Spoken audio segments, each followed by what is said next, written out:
David Pakman Show at davidpakman.com.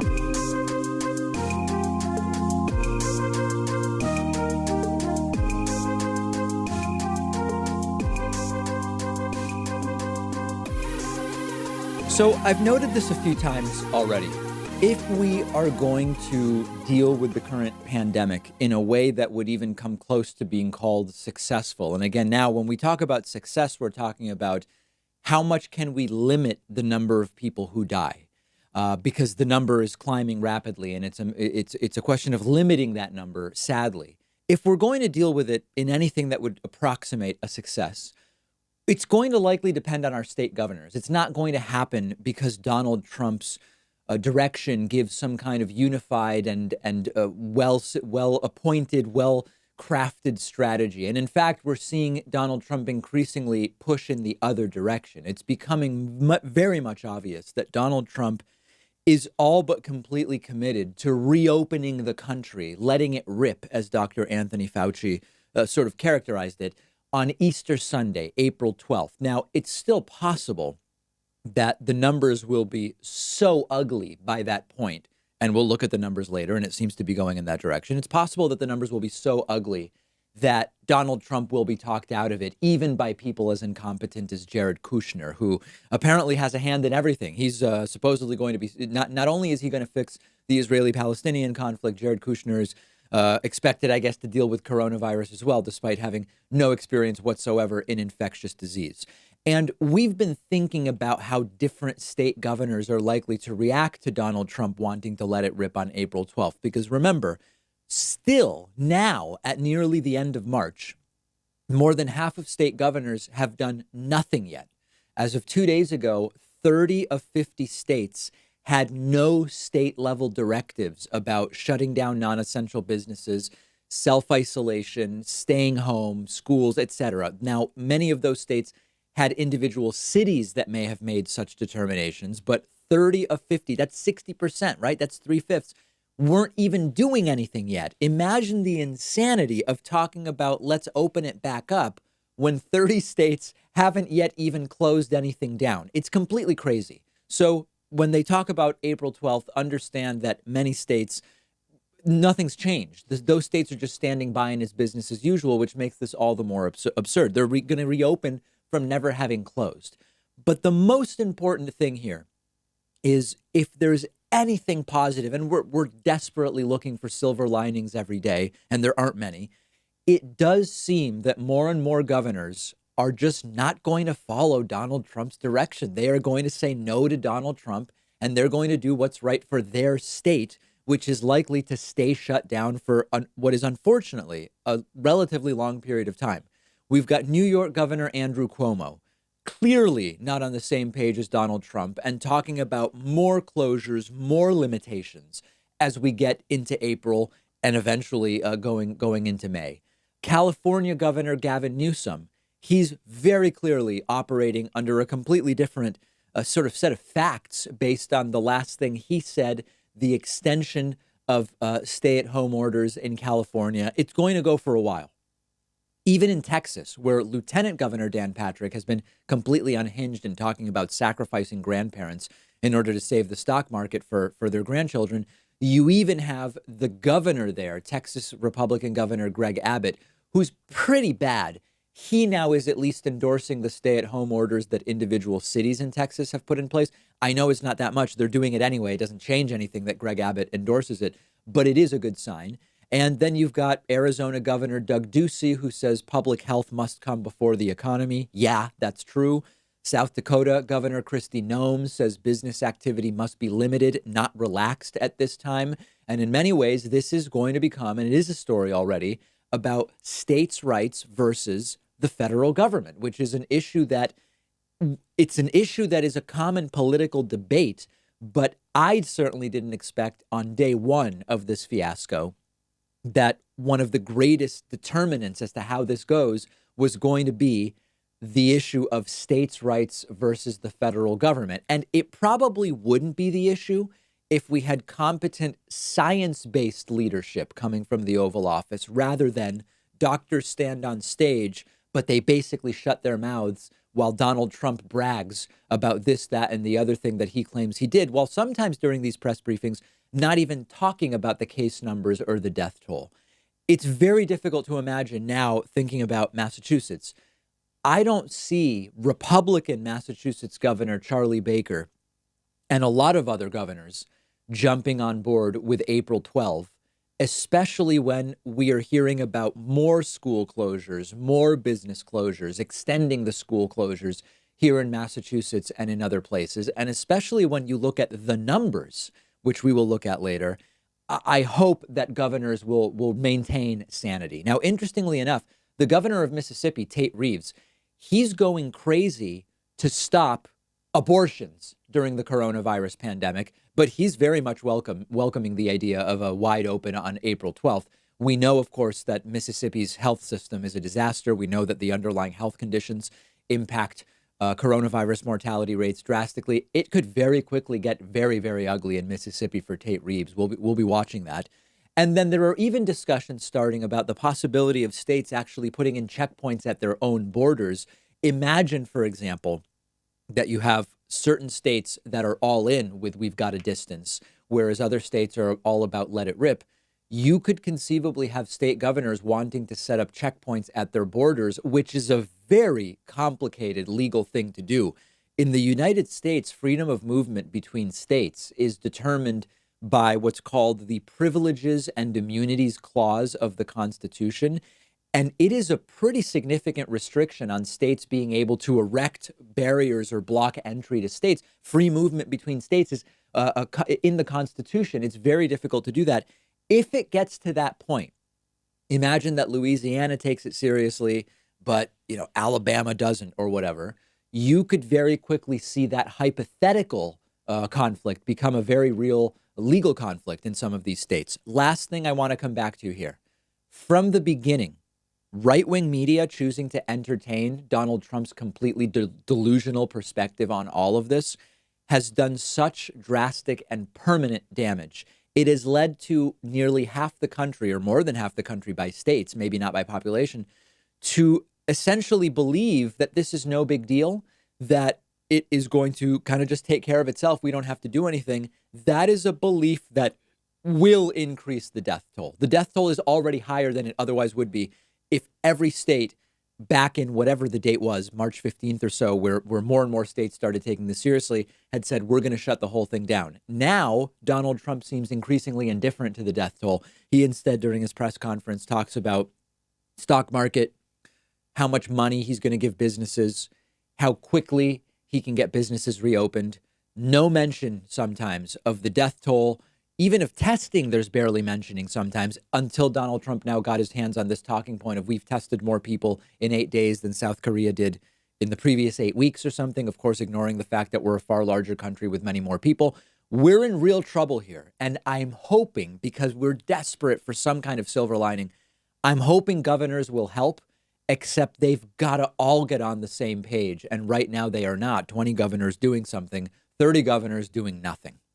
Let's talk about the $1,200 checks that people are increasingly anxious to receive, understandably. Donald Trump's Treasury Secretary, Steven Mnuchin, said yesterday and today, stimulus checks are coming in 3 weeks, supposedly. Now, the devil is into details, so we're going to go through those details now.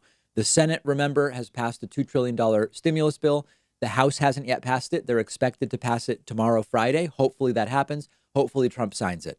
It's been wildly delayed. About 10 days ago, this could have been done. Could have been done closer to 2 weeks ago, really. Meaning if that had been done 2 weeks ago, we would now only be 1 week from people starting to get the money. Instead, we are 3 weeks away. But that's only for roughly half the people. The other half are likely going to have to wait 3, 4, or 5 additional weeks, meaning half of the folks who qualify for the checks are likely 2 months from receiving them. Meanwhile, Trump wants everything reopened in 18 days. April 12th, he wants to let it rip and have churches full. Now, later, I'm going to tell you about the unemployment numbers, which have exploded. Biggest week in new filing of unemployment in the history of the United States. The point is, people need cash. Here's Steven Mnuchin this morning on CNBC laying out the timeline. Joining us now is Treasury Secretary Steve Mnuchin. First, Mr. Secretary, congratulations on the record time you put this together, particularly versus 2007, 2009. When will the checks be in the mail? Well, Jim, first of all, thanks for having me back, and I want to thank the Senate for their swift action. People literally worked round the clock for 5 days. Okay, so I apologize for interrupting, but so already everyone's pretending this has happened so quickly. Mnuchin is thanking the Congress and Trump's thinking this, that, the other thing. We knew this was coming 6 to 8 weeks ago. They could have started the framework for this at that point in time. It could have been done and signed 10 days ago. But regardless, everybody pats each other on the back. We knew that. We expected that. It's bogus. Let's continue to the meat of this thing. And the President and I and others couldn't be more pleased with the absolute unanimous support on a bipartisan basis to get this done. In regards to the checks, I announced yesterday from the White House press conference, first of all, most of these will be direct deposits, so we call them checks in the mail, but most of them will be direct deposits. It'll be within 3 weeks. We are determined to get money in people's pocket immediately, so that will be within 3 weeks. No issues with the House? We don't have to worry about that? Can they hold it up? I would hope that the House passes this unanimously. I've already reached out to the Speaker and to Kevin McCarthy on the sense of urgency. The American workers and American public and American business, they need the money now. Okay, so 3 weeks for most people. Now, this is really important to understand. If you don't have a bank account on file with the government, with the IRS from prior tax returns, you're likely looking at 3 to 5 additional weeks, meaning it could be 2 months before you get your check or direct deposit. That's going to be discussed. That's a different process that still has to be figured out. So the people in the 3-week bracket that Stephen Mnuchin is referring to are people who filed tax returns either already for 2019 or you filed your 2018 taxes, and you had a refund which required you to or gave you the option of putting in your bank account info so that you got the refund via direct deposit and that bank account is still active. If you meet that criteria, you got a refund in the last 2 years and the bank account you used is still active, then you are in the 3-week bracket. Okay, that's estimated to be half of the people that are eligible for the checks, for the deposits. The other 50%, it's going to be a much longer process. And they're looking at anywhere from 3 to 5 additional weeks from what I've been reading so far. So consider the sort of conflict, how incongruous all of these different things are. Trump is talking during his daily press briefings like we've almost won the fight against the so-called invisible enemy, the invisible scourge or scourge, as he calls it. He wants to open things back up on April 12th. He wants churches packed for Easter. Meanwhile, in the best case, if the government has your bank info on file, you will get your $1,200 after Trump wants the country reopened. If they don't have your bank info on file, you could be looking at 3 to 5 more weeks. Now, as far as if you're not up to speed on the details, this is $1,200 per person for income up to $75,000. It starts phasing out between $75,000 and $99,000 in income. And then after $99,000, it goes to zero. The numbers are doubled for couples. So if you have a couple, the ceiling is $149K or $150,000, call it. If one person makes $148,000, the other person makes $1,000. As a couple, you make $149. You're still under $150. You still get $2,400 total, $1,200 each. You also get $500 per child. And then in addition to this, for folks who are filing for unemployment benefits, the federal government, from assuming that the House signs this is in the Senate bill, but we have to assume that the House was going to do the same thing. The federal government will boost state unemployment benefits by $600 a week. That's huge. There are states, I know folks in some states in the Midwest, where the benefits are in the 300s per week. So if the benefits call it $375 a week, another $600 a week is literally the difference between being able to afford your necessities and not. So that is a really big deal. But again, notice nothing lines up. We have an incoherent timeline. Many governors are extending stay-home orders into April. Some of them are even going into May. Trump says we're winning and we're reopening on April 12th. Half of the country is going to get checks around April 16th. The other half are looking at mid-May for getting their checks or direct deposits. And meanwhile, cases and deaths continue to explode faster and faster in the U.S., accelerating even beyond the growth that Italy and Spain saw at their worst moments. So we're not in good shape. We're going to deal later today with the unemployment issue. We're going to deal with the case rate and a whole bunch of other stuff. Despite all of the bad news, I am glad that you're with us today. Let me know your thoughts on what we've discussed so far on Twitter. I'm on Twitter @DPacman. The David Pakman Show at davidpakman.com.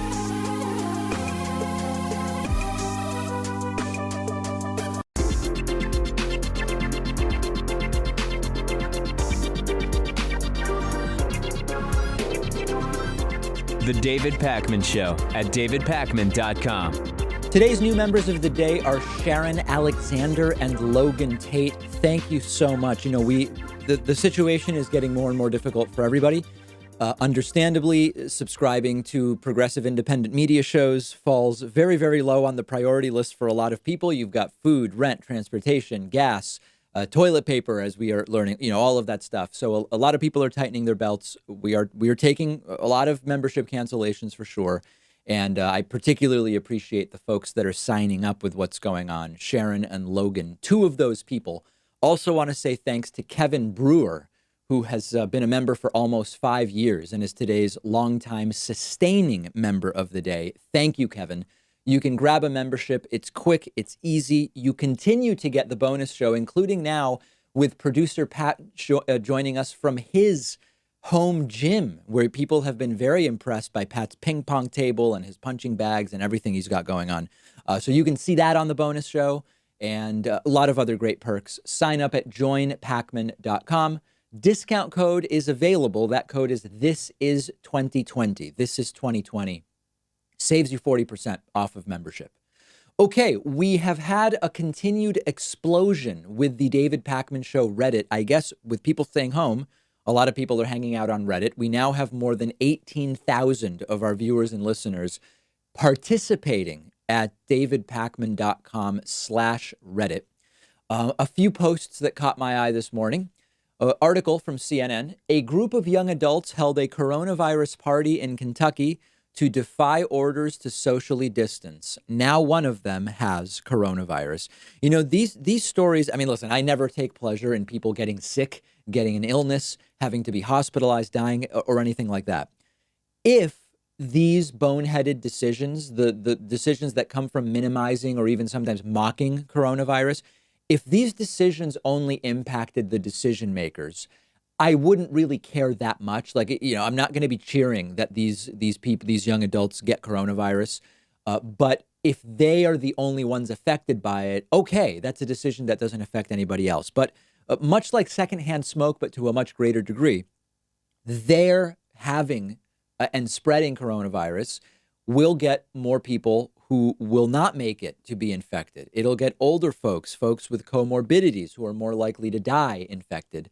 So it's not fun and games. It's actually disgusting. There are news reports about teens coughing on produce in grocery stores. Again, the idea being we don't care about coronavirus. Maybe we're putting coronavirus on your Granny Smith apple or whatever the case may be. And there's a lot of really great people and inspiring behavior that this is bringing out in our population. And there's also a lot of really disgusting stuff that could not be more vile. And, you know, unfortunately, this is one of those things where if we're not in it together, we ruin it for everybody. It's sort of like a tragedy of the commons sort of situation where you might not have much to lose if you get coronavirus. And so you benefit by just doing your thing, going out, hanging out, whatever the case may be. But that action will hurt others and thus hurt society in a way that in some way probably will come back to hurt even these young teens. In any case, you all know where I come down on this. We've got to just grin and bear it and stay home.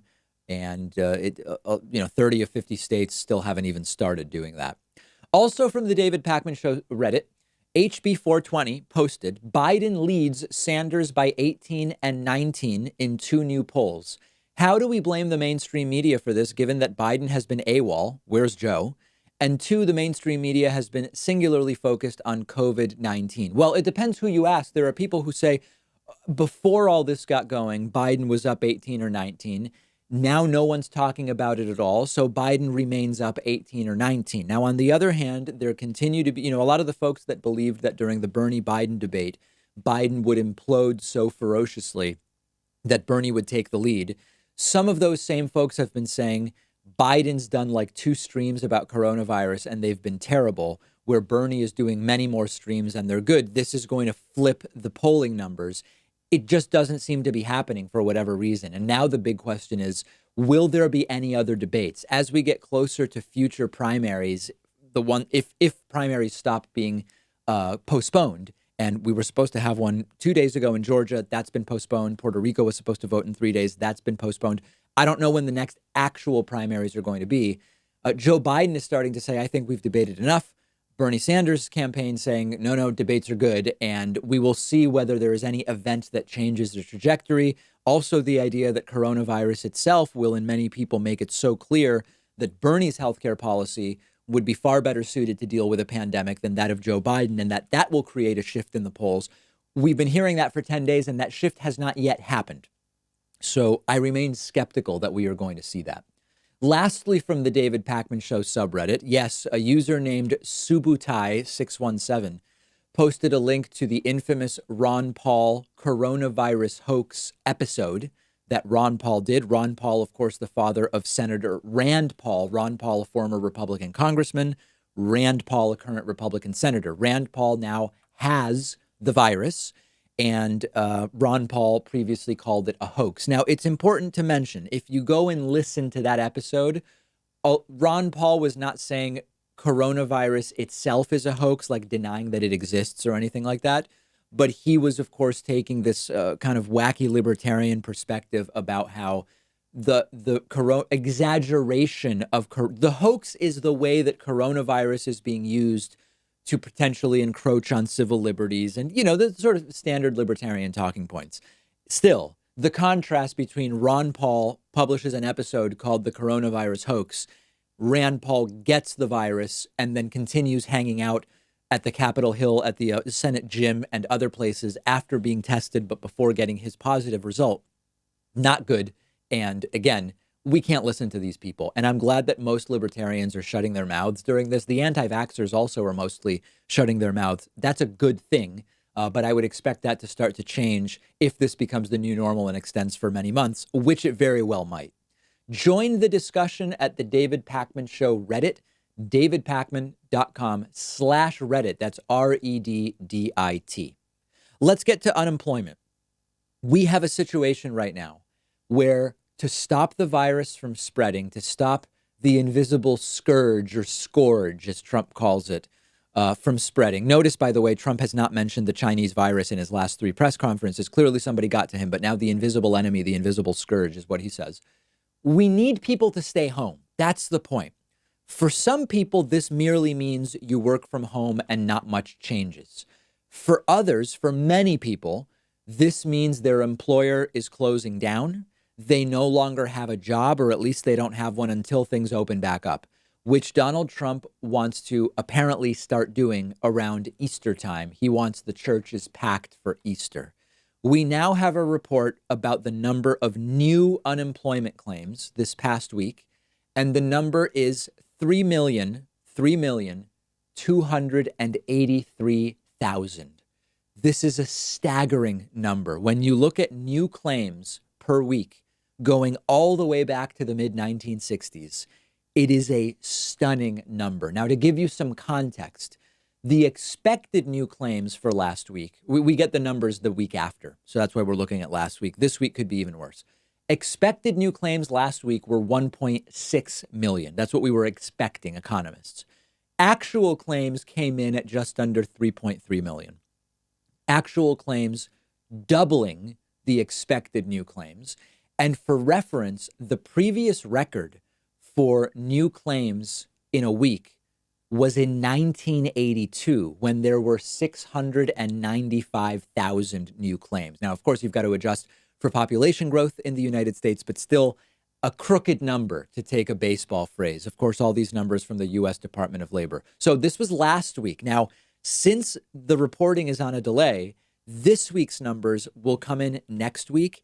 This week's numbers could be even worse because we've seen more states start to shut down, and we could see potentially even worse numbers next week. Now, if you're looking for anything at all to mitigate the obvious absolute and total disaster of these numbers, there is one thing that I will say, and this is just a reality. A lot of these jobs aren't truly jobs that are over.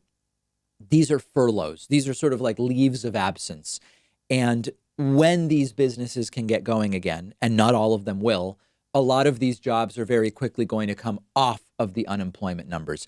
How soon that could be, we don't know. And of course, the longer this goes, some businesses aren't going to be able to make it through. Restaurants are a tragic example. Imagine a restaurant in a city with a $5,000 a month rent payment, which is not unusual for restaurants in a city. Imagine they have, 15 employees on a regular basis, including a lot of wait staff. Right now, for example, in Massachusetts, they're doing takeout only. They're maybe down from 15 employees to 3 employees, just people cooking, and the owner is, handling orders because their state has a stay-at-home order. Their revenue is drastically reduced. After they pay their 3 employees and they pay their rent and their utilities, they may still be losing money. If they don't get rent support, if there aren't rent deferrals, at a certain point, maybe they can do it for a month, maybe they can do it for 2 months because they want to keep their business. They'll go out of their pocket to keep it running on a takeout only basis.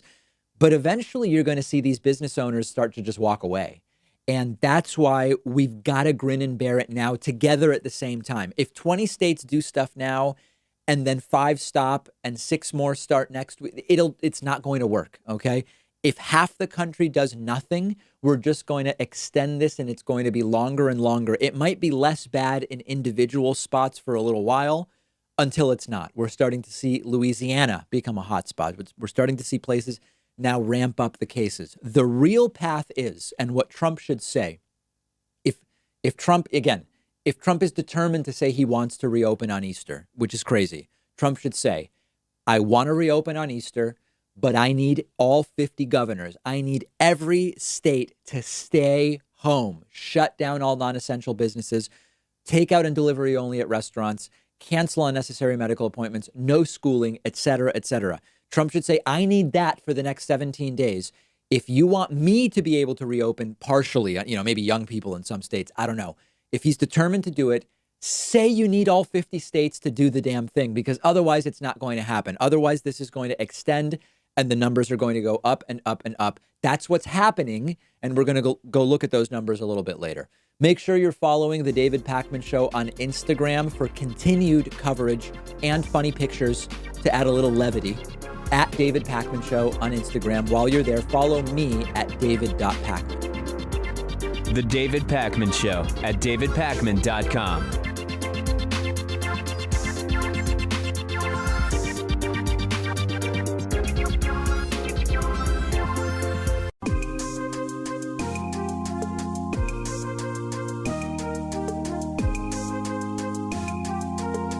Welcome back to The David Pakman Show. We've previously talked about the reversing of the yield curve, where you will have a longer-term bond that yields a lower interest rate than a shorter-term bond. And as I explained to you before, hopefully somewhat clearly, I'm never sure if I'm actually explaining these things clearly enough. Typically, if you have the option of locking up money for 3 years versus 5 years, you would expect to earn more interest when you lock your money up for 5 years because you are giving up access to the money for a longer period of time. In exchange, you would expect to earn more of an interest rate. And when the yield curve reverses, what it means is that the longer bond actually yields a lower rate.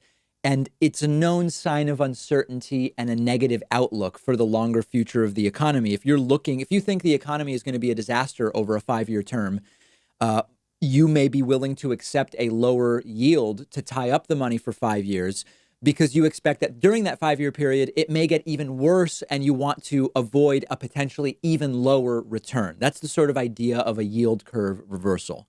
We now have a different story, which is that yesterday briefly, and the numbers keep fluctuating, the 1 and 3 month Treasury bills had yields go negative. Okay, so understand what this means. With Treasury bills and bonds, prices and yields move in opposite directions. So if you've got, now we're talking nominally, imagine a $100 par value bill with a 2% nominal interest rate. If I buy that bill for $100 and I get $2 for each year that I hold it, my return is 2%. And then when I'm done, I get my $100 back. For as long as I've held it, I've made 2%. Great.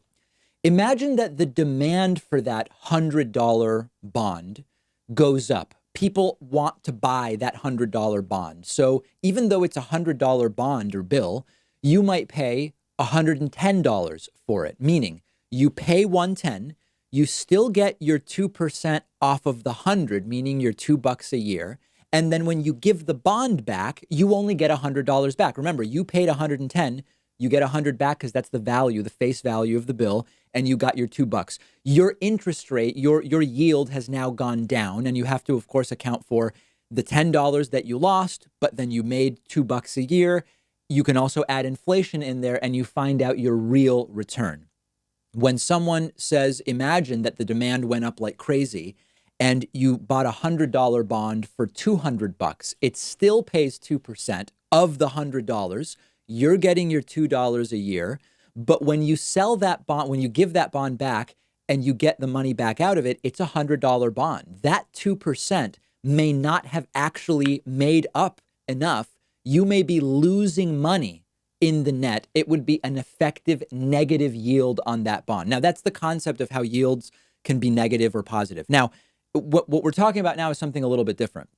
Yesterday, the 1-month T-bill had a yield of negative 0.01%, and the 3-month had a yield of negative 0.03%. So how is that possible? The math is that the yields can become negative if the sale price of the bond goes super high, meaning people are desperate to buy bonds. Even accounting for the interest rate, you could be looking at losing money on that bond. You will lose money on the bond. And what happened is that the Fed slashed rates to zero. So you're starting with a zero interest rate, and there is such demand for a safe haven for money that people are willing to pay to have their money held in treasuries. Instead of earning 1% for letting the government hold your money, which is normally the way it works is you give the government money, you earn something for doing that. When times are so uncertain, you might be willing to pay the government 0.01% to hold the money. Why on earth would you do this? If you believe the outlook is so grim, knowing you won't lose more than 0.01% could be better when you're talking about large amounts of money. That could be better than being exposed to larger losses if you didn't do this. One other thing, you won't necessarily actually lose money with negative yields on paper. It's important to understand that you could have deflation reach a point where the cash payments from the bond are actually worth the purchase once you account for inflation. This stuff doesn't really matter. The takeaway is the most important thing is that this is a signal about the insane level of uncertainty that there is for the foreseeable future. I think most of you probably understand that's the most important bottom line. And what this is connected to, of course, are coronavirus cases accelerating, unemployment, the future of so many businesses in the United States. And that's where I want to go next. So I have sadly just terrible news for you today. The United States trajectory of new cases since we got our first 100 cases is the worst in the world, bar none. Okay, so I'm going to go through a few bits of data with you today. The way things are going, we are going to be in a nightmarish dystopia that will make this week and the hundreds of deaths this week not seem that bad. So before we look at this, I want to first update you on the official numbers. Understand that it's been an hour since I grabbed these numbers, so they've already changed. They've already gotten worse. But as of probably by the time you watch or listen to this a few hours ago, as of this morning, the United States had 68,000 official cases, 68,000 official cases.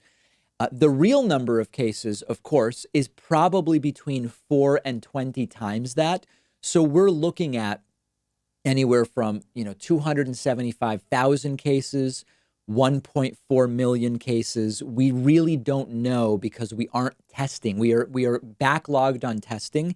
and a lot of people aren't being tested at all. So we just don't know. But the official case number, there it is.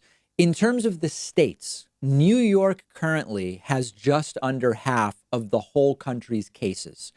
Other hotspots are New Jersey, California seeing a big increase. Washington State has had a lot of cases. They are getting it under control there. It spiked earlier in Washington, as many of you know. And then you've got a bunch of states right around 2,000 official cases: Michigan, Florida, Illinois, Massachusetts, Louisiana. And then you've got another tier in Georgia, Texas, Pennsylvania, Colorado. At every state has some cases at this point. Now, of course, the United States is a different sized country than others. We're a large country geographically. We're also a large country in terms of population. We've got about 340 million people here. With enough land area here, you essentially have states that both in geographical size and in population can be bigger than many individual European countries. So what we need to be looking at, just the case numbers don't tell us that much. We need to look at the trajectory. How quickly are cases and deaths increasing in the United States? When we look at that rate, when we look at how we are tracking, one thing that we look at is after we got our first 100 cases, meaning once you get 100 cases is when you know this is going to be an issue and you've got to start doing stuff. We look at after 100 cases have been reached, how quickly have the numbers gone up? On this chart that we're putting up for you, which I will describe, a steeper curve means a faster increase in cases. So when you look, I've highlighted certain lines to make this easier to read. Cases in the United States have increased more quickly than they did in Spain and more quickly than they did in Italy. Italy is one of the most disastrous and tragic situations around the world. Our cases are increasing more quickly than that. And since about day 19, after hitting 100 cases, we even passed China's level of increase, which initially had absolutely cartoonishly disastrous numbers. So the point is, we started later in that other countries started seeing case growth sooner than the United States in absolute terms in February instead of in March. But in terms of the speed at which cases are increasing here in the United States, we are doing worse than just about every country, and the implications are disastrous. If this doesn't change, and remember, 30 states aren't doing a damn thing to make it slow down, in another 10 days, we are going to have an unconscionable number of cases, an insane number of people hospitalized. The medical system will be overwhelmed. Deaths are going to skyrocket, and hospitals are actually already overwhelmed. Some of the stuff Trump is talking about, ad hoc FEMA facilities, bringing a hospital ship up to New York City, it takes weeks or longer to get that stuff online. So right now, while we're working on a vaccine that's a year away, we're testing large clinical trials looking at anywhere from 4 to there's really 30 or 40 different possible treatments that are being explored. The only tool we have right now is physical distancing and staying the hell home. And Donald Trump is starting to talk about ending it on April 12th and filling churches in large parts of the country. So just do the math as to whether this makes sense. Meanwhile, Germany, while dealing with lots of cases, they are keeping their death rate very, very low. And when this started and the death rate was low in Germany, we thought, well, Germany just hasn't gotten that many cases yet. The more serious cases are going to develop. The death rate is going to go up. Germany now has nearly 40,000 confirmed cases and only 222 deaths as of this morning. Still tragic, 222 deaths, but it's a death rate of about 0.5%. That's very good compared to what we're seeing in a lot of other countries. The question is why? One thing is their medical system is not yet overwhelmed. Number two, they started testing earlier, so they have probably a closer to accurate assessment of the number of cases. Still not totally accurate, but closer than the United States. We know, and Dr. Isaac Bogosh told us earlier this week, the outcomes are much better when the system is not overwhelmed. The earlier and the more that you test so you can quarantine people, the better you're going to do in terms of preventing that medical system from becoming overwhelmed. This is the point of social distancing. This is the point of flattening the curve. Given 100,000 cases in a month versus 100,000 cases in 6 months, you prefer it in 6 months because it keeps the hospitals less full and therefore the outcomes are better. Meanwhile, we have a president who wants to go in the other direction and let her rip on April 12th. I'm getting now dozens of emails daily from people in the Netherlands saying we're fully shut down till, I think they said June 1. Canada saying, our briefings from Trudeau, he's by himself, versus Trump still talking about social distancing and up on a dais with a crowd of people in a room full of reporters. People are emailing me saying, I'm so sorry, David, that you're dealing with a country that is doing seemingly the opposite of what many other countries have figured out. It's very, very bad. Let's take a quick break. After the break, we will talk about who do Americans trust when it comes to the virus. You might be surprised or maybe not. We'll also talk about 5G conspiracy theories exploding now that they can be interlinked with coronavirus. Those stories and more coming up right after the break. The David Pakman Show at davidpakman.com.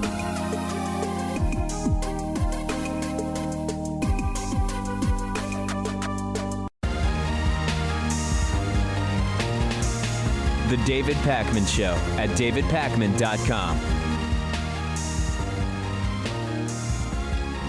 So when it comes to staying informed about the pandemic, we are getting very different messages from different messengers. And we have a new poll that has very quickly told us that Donald Trump is not one of the most trusted messengers for the American people, although his approval rating is actually up. And I'm going to talk about that seeming incongruity in a moment. It may not surprise you that New York Governor Andrew Cuomo and Dr. Anthony Fauci, who's one of the top infectious disease experts in the country, he's been a fixture of at least some of Trump's press briefings. They are the most trusted people for guidance on the pandemic. And the poll asked, when it comes to official advice regarding coronavirus, please rate how much you trust the following messengers on a scale from 1 to 5, of course, a higher number being more trusted. Dr. Anthony Fauci at the top at 3.84, followed by Andrew Cuomo at 3.29, Dr. Deborah Birx close behind at 3.1, Democratic California Governor Gavin Newsom at 2.97, followed by Joe Biden. Then Mike Pence, and Donald Trump is trusted only more than Steven Mnuchin. So look, to put it a different way, only Steven Mnuchin is less trusted when it comes to coronavirus than Donald Trump. So I have a few different thoughts on this. So on the one hand, there's no question that, of course, Fauci and Cuomo are more trustworthy than Donald Trump. That's the reality. It's good that the polls reflect that.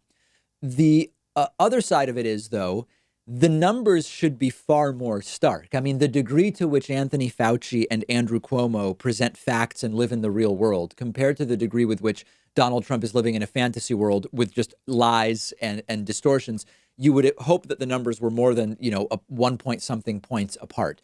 But let me talk about the other side of this for a second, because Donald Trump's approval rating is up. The portion of the population that believes Donald Trump is handling coronavirus properly is quite high. It's much higher than anyone who's been paying attention in a real way would expect it to be. And so it seems like there's a disconnect there. How can Donald Trump be so not trusted when it comes to the specifics of coronavirus, while at the same time, he's got the highest approval rating of his presidency, or at least tied with the highest approval rating of his presidency? I don't think there's as much of a disconnect there as some people might think. Here's what's going on. It appears that on the facts, most Americans realize what Donald Trump says about the virus is not accurate. He's either lying, he's incompetent, he doesn't know, he's being deceptive. But at the same time that Americans recognize that, we know that during national crises, there is a degree of a rally around the president effect.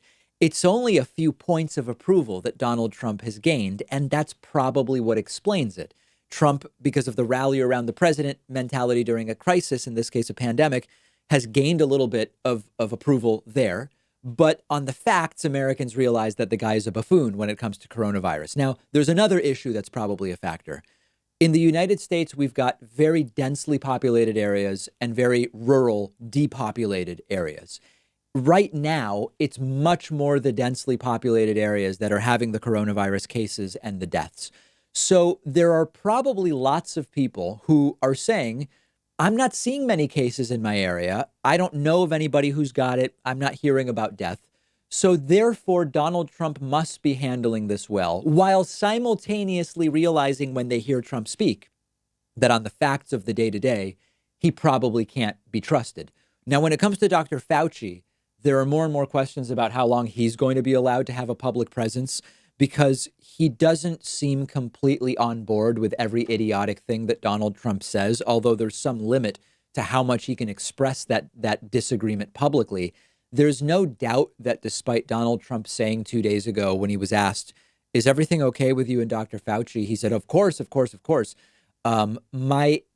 If I found out in a few days that Fauci was gone or resigned, it would not be a huge surprise. I'm not saying I expect it to happen, but it would not be surprising. Could be a combination of, Trump gets very jealous. People seem to like and trust Dr. Fauci much more, as we see from this poll. Trump's not going to like that.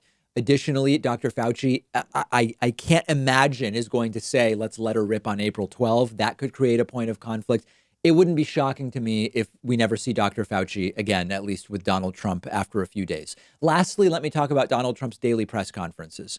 There's a growing debate over whether corporate media should or shouldn't cover the daily coronavirus press conferences from Donald Trump, because on the one hand, Donald Trump is using them to spread disinformation. He's telling lies. He's cheerleading his handling of coronavirus.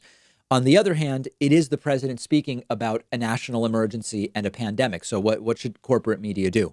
So this is not to pat myself on the back, because lots of people are doing this. What corporate media should do is to, in real time, fact check Donald Trump.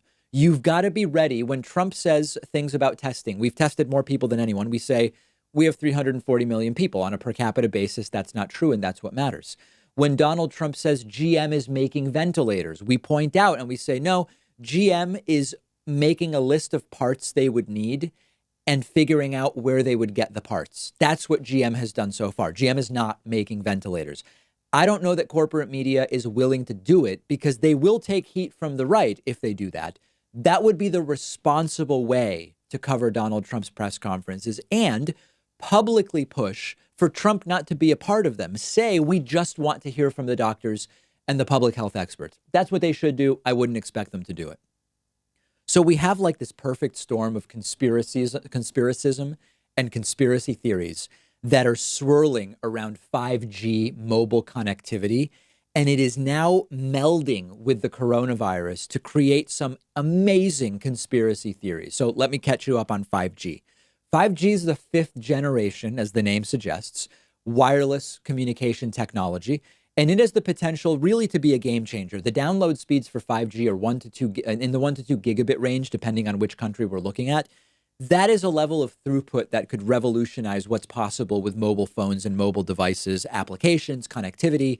Really could be a major game changer. Now, before coronavirus, 5G has been one of the fastest growing conspiracy theories, including health-related conspiracy theories, as well as sort of government surveillance type stuff. The anti-5G activists have alleged on social media and in various forums and blogs that 5G can cause infertility, it can cause cancer, it can cause autism, Alzheimer's, the death of birds, sleep disruption, hypoxia, just about everything in between.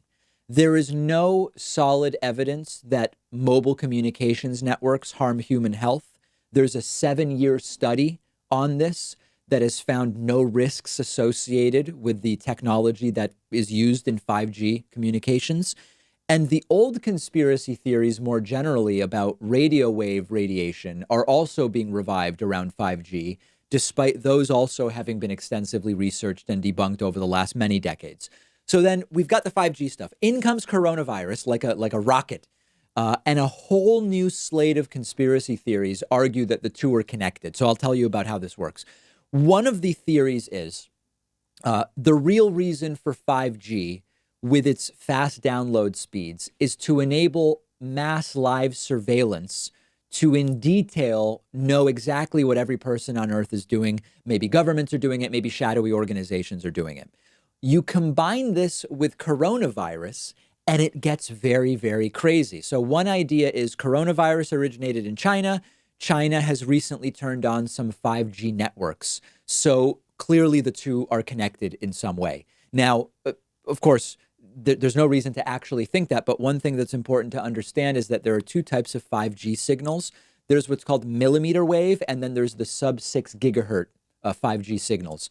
The millimeter wave are the new ones. the sub 6 gigahertz ones are also what are used for 4G. That's what's been turned on in China. So even at its face, it's ridiculous, but when you actually look at the details, it doesn't make any sense. The 5G stuff turned on in China is the same as the 4G stuff, just faster, that's been around for a long time. Another version of the 5G coronavirus conspiracy suggests that the virus itself was released deliberately as a pretext to get people to stay inside their homes so that vast secret installations of 5G networks could be done without people noticing it. This one's aggressively dumb because it's not a secret that 5G is being rolled out. And then more generally, there are all sorts of kind of irresponsible, baseless allegations. Like, for example, those who are using 5G for nefarious means also want forced vaccinations. And what better pretext for forced vaccinations than coronavirus? It makes perfect sense. Now, we could take any one of these and analyze it for a long time. I'm just giving you some examples. Here's one other one that's maybe my favorite. This theory suggests that the symptoms of coronavirus are really not the symptoms of coronavirus. They're the symptoms of hypoxia, lack of oxygen, which they say can be caused by 5G signals themselves. This includes shortness of breath, headache, dizziness, dry cough, seizures, and fainting. Doesn't explain the fever, but the idea is people don't really have coronavirus. They have slowly developed hypoxia and are suffocating from the 5G signals. That's probably enough. But you now get a sense of why and how quickly these things become weaponized in increasingly dangerous ways. We have a voicemail number. That number is 219-2-DAVID-P. Here's a voicemail about non-voters. Hi, David. I'm 62 and a lifelong voter. I was wondering, what can I tell friends who have no interest in voting? What do I tell them? How do I convince others that they need to vote? This is a whole topic, but my strategy that I anecdotally believe is the most effective is to explain to people, if you're opting out because you don't think your vote makes a difference, you're actually helping someone by not voting. Not voting is an active decision, and you're still making the decision by not voting. It just may not be the decision you want to be making. When you opt out, you are not saying, you might be thinking that you're saying, I dislike every candidate, so I'm not participating, but you are still helping one candidate over another when you choose not to vote. And most importantly about not voters, if everybody who had this thought, my vote doesn't matter, so I'm going to stay home, if all of those people didn't stay home, as a group, their votes would now very much matter and would be powerful enough to flip elections. That's what I've found most effective to talk to non-voters. But most importantly, make sure that they know you're still choosing when you don't vote. And you might be choosing for the person you like the least to be actually the one elected. I've made some progress with that argument with small groups of people. We've got a great bonus show for you today. Don't miss it. Don't miss it. DavidPakman.com/membership. Get a membership and get instant access. We'll see you then.